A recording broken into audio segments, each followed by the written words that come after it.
So weather update this morning. It's a little bit windy, as you can see. So we just arrived home yesterday, guys, from Dumaguete City, and we got lucky that the weather yesterday on the way home still good, and this morning there's a little wind here.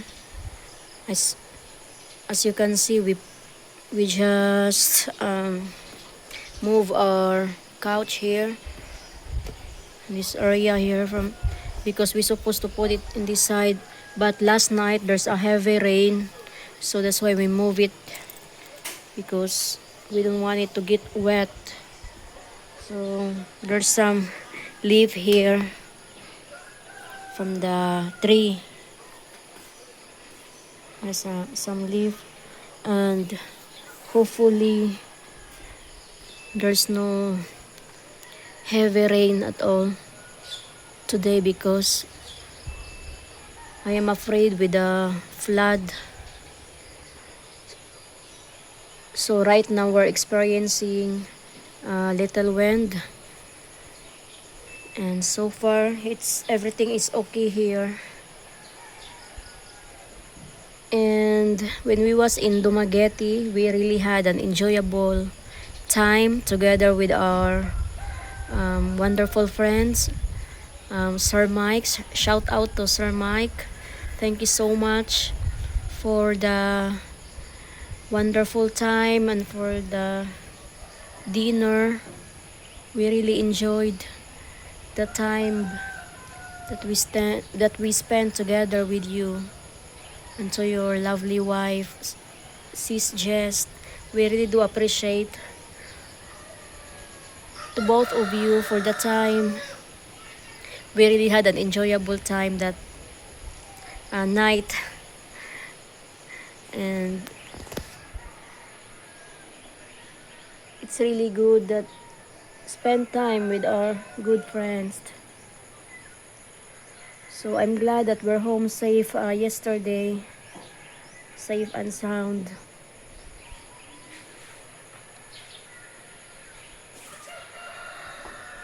Volcano is not show up this morning, the Mount Canlaon volcano, because it's dark on that side, and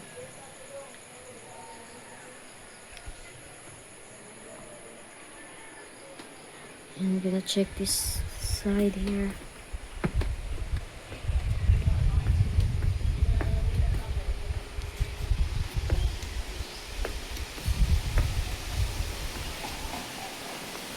Look at that.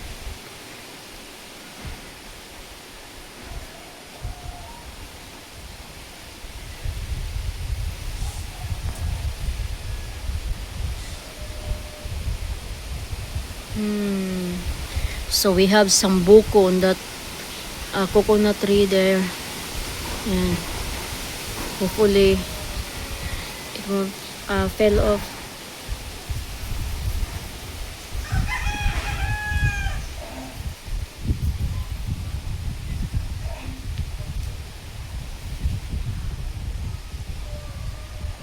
So right now we're saving the batteries, because we're afraid that maybe it be a whole day run out today because of the weather. So we just use the grid right now to save the battery in case of there's brown out. We can still use the solar.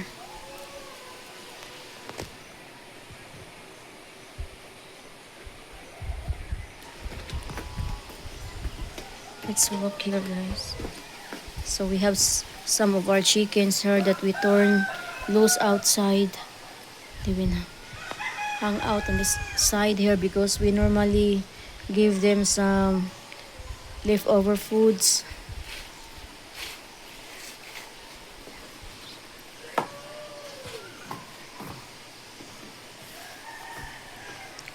Let's walk outside.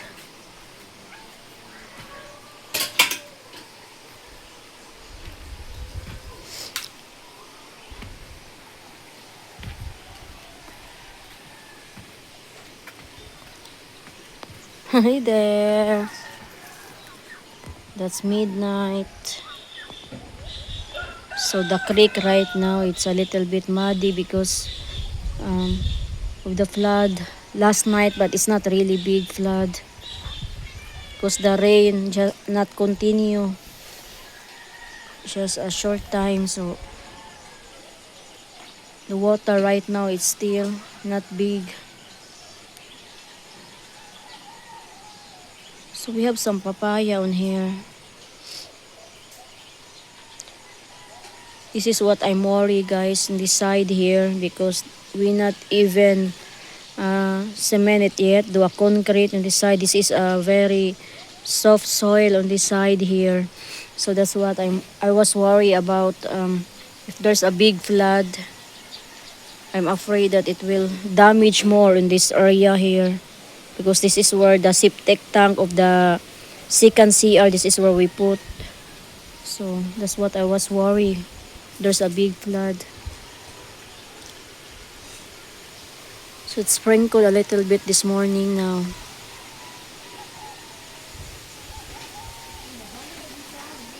Oh, there's a banana that fell off down there on the other side of the creek. Yeah, look at that. That's the banana of our neighbor. It fell down. Maybe because of the strong wind this morning.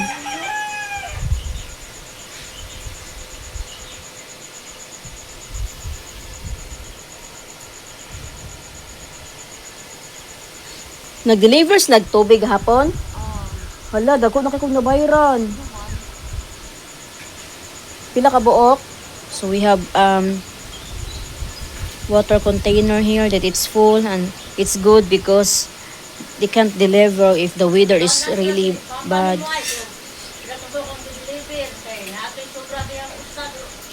So we stock a lot of water here in case they can't deliver because of the weather. It's bad. So we have extra waters here.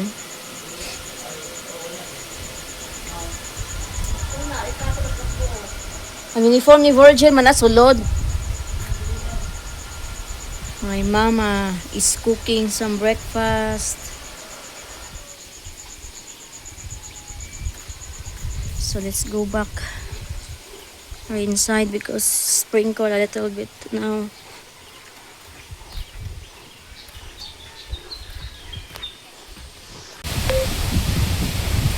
Heavy rain and strong winds now, guys, as you can see.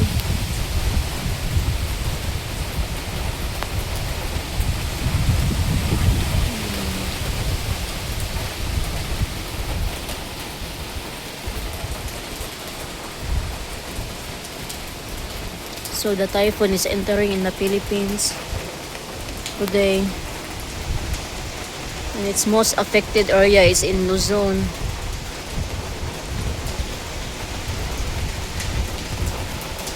Even midnight scared. Are you scared midnight? She's afraid to go out right now.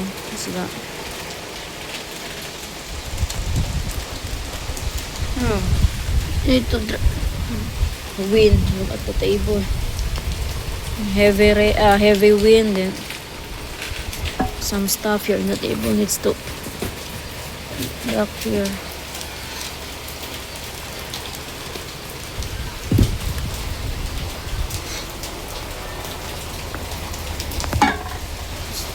Doing some laundry also this morning.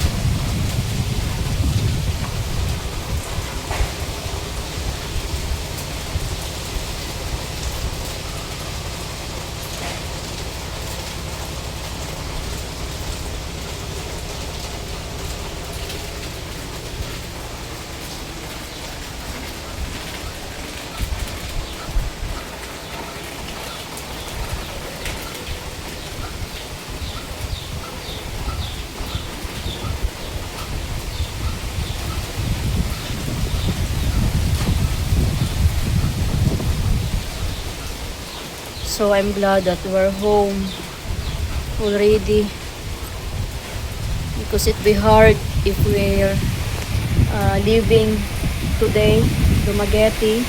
It'd be hard for us to drive. It's not safe at all.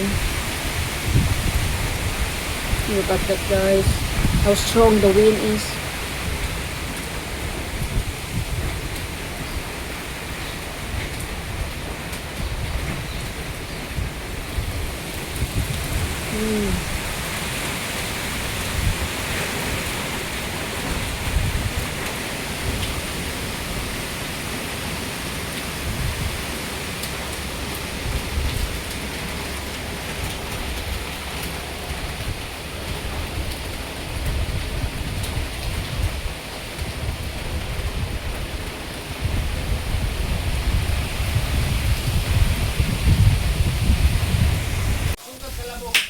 Oh my god, guys, the rain, look, as you can see, look at the rain. It's falling like sulfur from the volcano. I think the volcano it's been erupted, guys. Look at that, from the rain.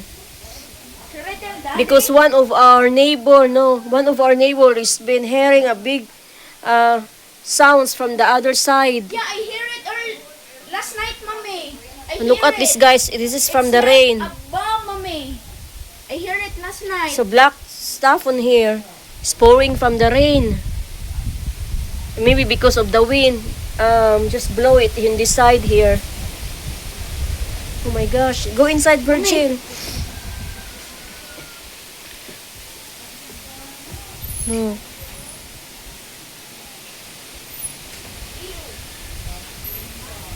I think the wind just picked that some ashes of the volcano, of the Mount Canlaon volcano. That's why we got this ashes from here, from the volcano. Daddy, mommy. No, look at Virgil, my skin ba? Look, my skin. Look. There's lots of black and look, show Daddy. Daddy, the rain is so weird. It's like ashes. I think the volcano is erupted, baby. Look. See, look, Daddy. Look. The rain, Daddy. You can smell the sulfur from here. I smell it. I don't know about all the shouting. Look.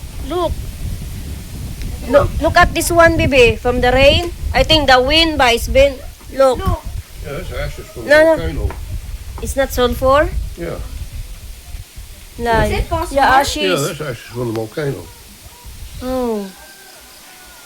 That's why look at my skin, because I've been going outside. There's a lot of ashes here, look. I don't want all the shouting doing out here.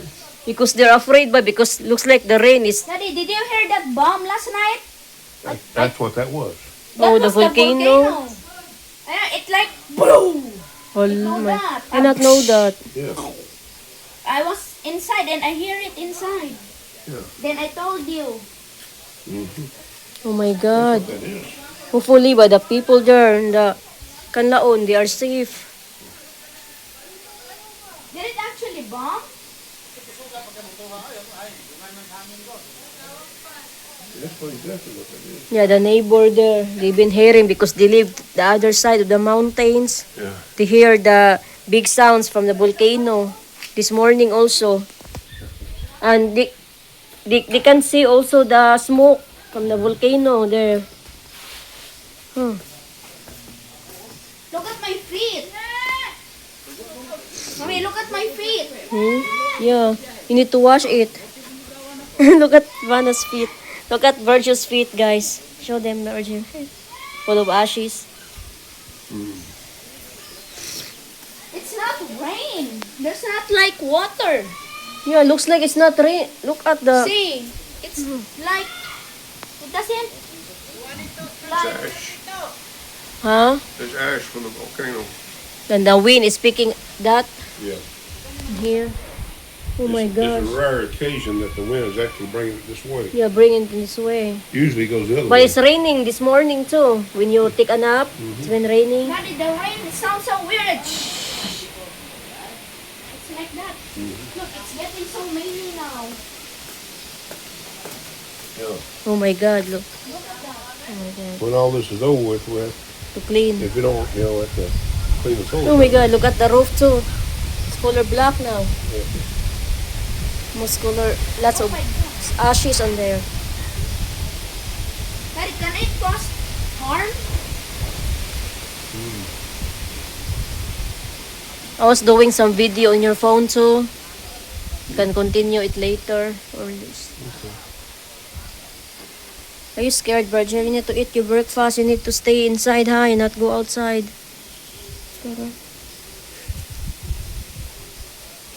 It's so cloudy you can't see. Buta na kung kunanay. But that's what that is. Nanay know already. Look at my feet.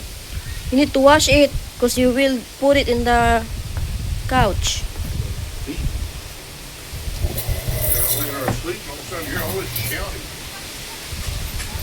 Look at Virgil on this side here. Oh my god, it's so dirty on here. Oh yeah. Look Ay, at the natay. floor. Look at the floor, guys.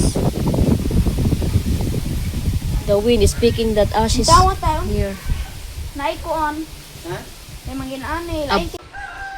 So that's why we're experiencing a lots of ashes here from our place now, guys, from the Mount Canlaon volcano because it's just erupted not long time ago. So we've been hearing that we thought that it's rain, but it's ashes because of the strong winds. It catches from the Mount Canlaon volcano towards here. So hopefully that the people in Canlaon, they are safe now. They are safe because Virgil heard this morning it's a big eruption, and also one of our neighbor that they live in the other side, they hear that big eruption.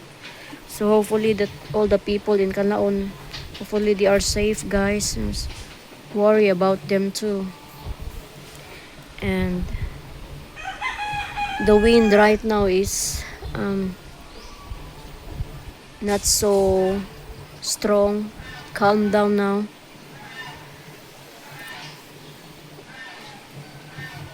But I can still smell the sulfur. Did you smell the sulfur, baby? Yan.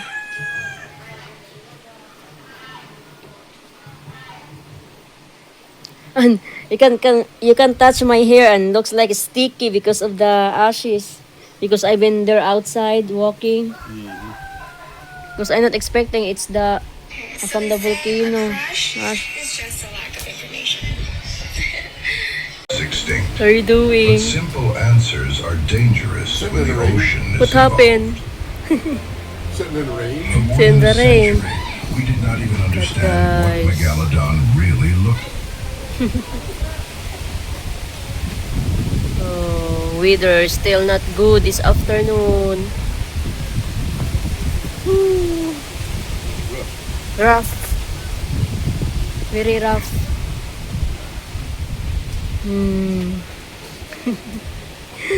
Oh my gosh. So we've been cleaning a lot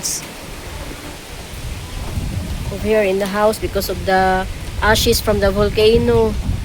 So there's a lot of ash on here today in our house. Then need to clean it. Ayon sa Tibok, nagkaroon ng moderately explosive eruption ang bulkan. Weather's still not good. Nagtagal yun ng 3 minuto. Lumikha ang pagsabog ng plume na may 2 hanggang 3 kilometrong taas.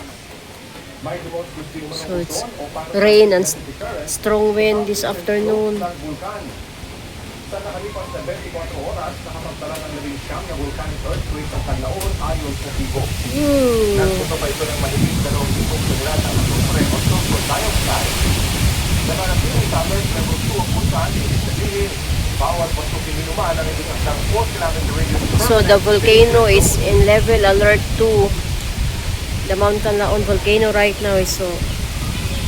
I think some of the people that lives near in the volcano is they need to evacuate today. A team of excavators broke through the floor of a buried palace and stepped into a room that had not been. How are you doing there, Midnight? The walls were lined with shelves, and stacked on those shelves, collapsed into layers like a book. Cold. folded in on itself, Very cold were this thousands of clay afternoon. You feel cold? Why you turn on the fan? It wasn't cold when I turned the fan on. You can turn it off if you want.